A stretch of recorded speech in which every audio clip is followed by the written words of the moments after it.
Hey guys, we are at SHOT Show 2025, and I am here at James River Armory, JRA. They are manufacturers of the M14, and I am here with Mark from JRA. He's going to tell us all about what they are and what they make. Hi, we specialize in historical firearms. What we have here, for the most part, they're original parts. We are manufacturing the receiver, we're manufacturing the barrel. Basically, we take and refinish all the parts. The wood is normally refinished. A lot of these guns were originally select fire. We're making them in semi-auto. It's a way of holding a piece of history that's actually legal to hold. That's fascinating. I mean, I love the M14. I mean, I think it's one of the best platforms ever made. And I mean, specifically knowing that a lot of the parts here came off of actual GI guns, I mean, I think that's especially fascinating. So just to understand, so you guys manufacture in-house the receivers and the barrels. And then what other parts do you make, or is everything else pretty much from GI parts kits? Everything's else from GI parts kits. Our big area is we're taking and we're blasting, refinishing all the parts. We do a variety of different types of finishes depending on the type of metal. We're refinishing a lot of these. This is an original M14 stock, probably made about 1962. So we're refinishing the wood. We're basically taking it back to what you would have seen, 60, 65 years ago. So these are basically as original as you're going to get. If you want, let's say, a Vietnam era type M14, this is as close as you're going to get. Yes.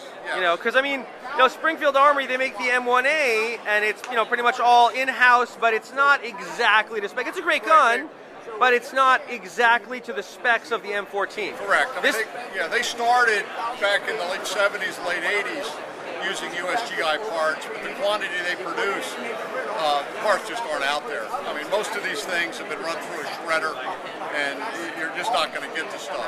Right.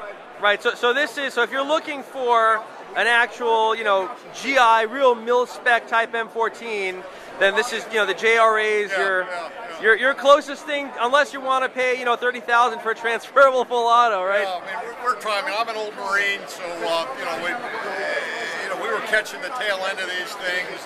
And if you want something, I'm running through the jungle with my M14. Right.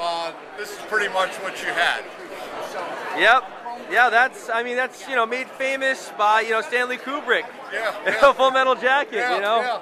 I don't need no Teenage Queen, I'll stick with my M14, right? Yeah. Remember that one? So, Private Pile. We had a lot of others I can't really repeat on. Of course, yeah, we can't say that, on a family-friendly YouTube channel. So, very cool. So what would be the MSRP on these here? The standard, we call it grade A, is about $2,095 for the MSRP. We're running some specials right now on our website. Awesome. We're a small company. We're not Springfield Armory. You're not Springfield. You're not Colt. We got a small dedicated crafts group of armorers that enjoy building these things. That is awesome. I love the little mom and pop operations. It's better than the big corporations. So if people are interested in ordering one of these, where would they go? Are they available from distributors, or do you send them directly to an FFL? We have some select dealers that handle them. You can go on our website at www.jamesriverarmory.com. That is awesome. Now, just real quick, aside from the M14s, what other firearms do you guys manufacture here?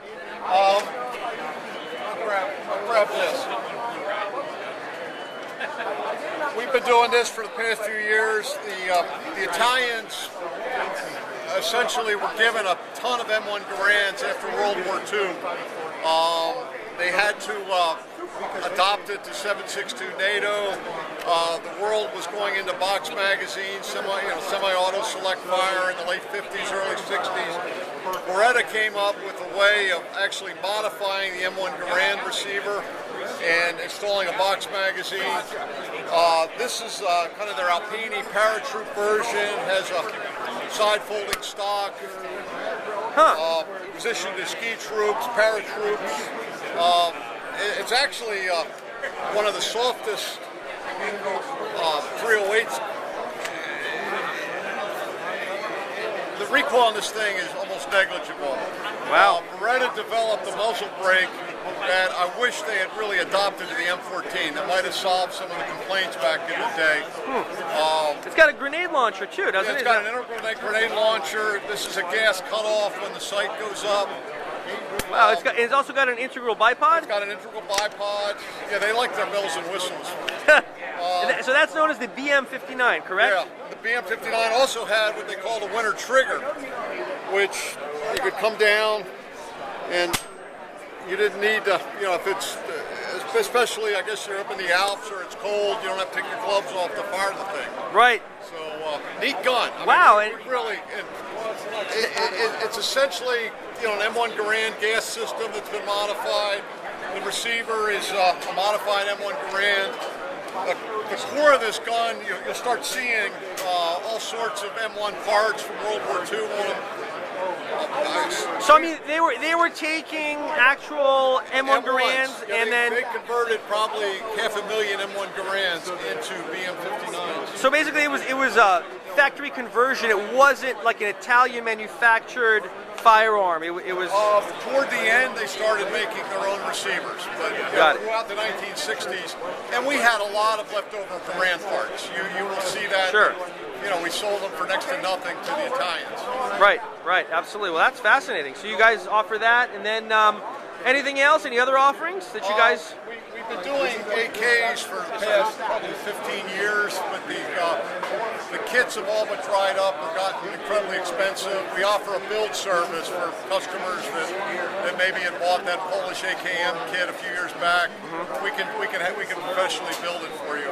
Any kind of AKs, like say Type 1s, Type 2s, Type 3s, or just AKMs? We're just now starting to play with the milled receivers. But there's a lot of variations, threaded, pinned. So we're still playing with the milled right now. But if it's an AKM with a trunnion, we've done everything from the Chinese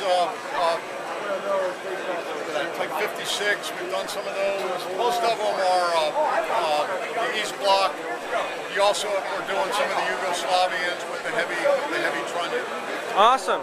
Well, hey Mark, thank you so much for all this info. It's absolutely fascinating, and you know, I'll personally look into this myself because I love these M14s. There's nothing like an M14. Thank you, John. Thank you so much.